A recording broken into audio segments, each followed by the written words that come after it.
ले हम जेबो ने दोबारा सामान हमर भ गेल खारा नहीं बुझे हमरा लफुआ बारा सामान हमर भ गेल खारा बिना ले हम जेबो ने दोबारा सामान हमर भ गेल खारा नहीं बुझे हमरा लफुआ बारा सामान हमर भ गेल खारा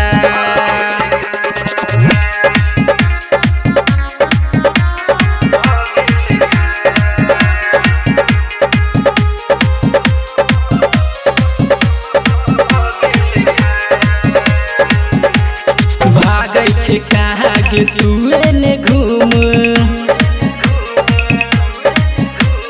चल बगल में गई खाली रूम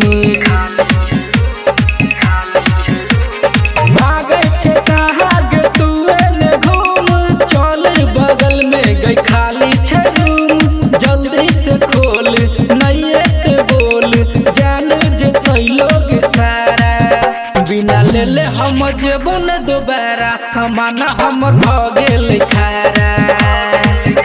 नहीं बुझे हमरा लफुआ बारा सामान हमर भ गेल खारा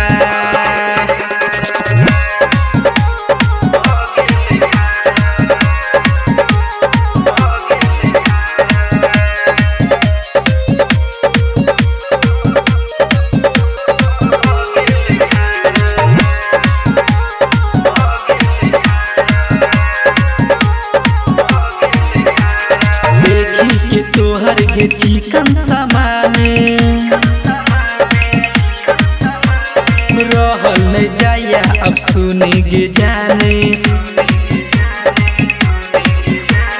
देखी के तोहर के चिकन सामान रहल नहीं जाया अब सुने गे जान वासुदेव राज के दिलहियाज हमहू देबो 2000 बिना ले हम जेबो न दोबारा सामान हमर भ गेल खारा नहीं बुझे हमरा लफुआ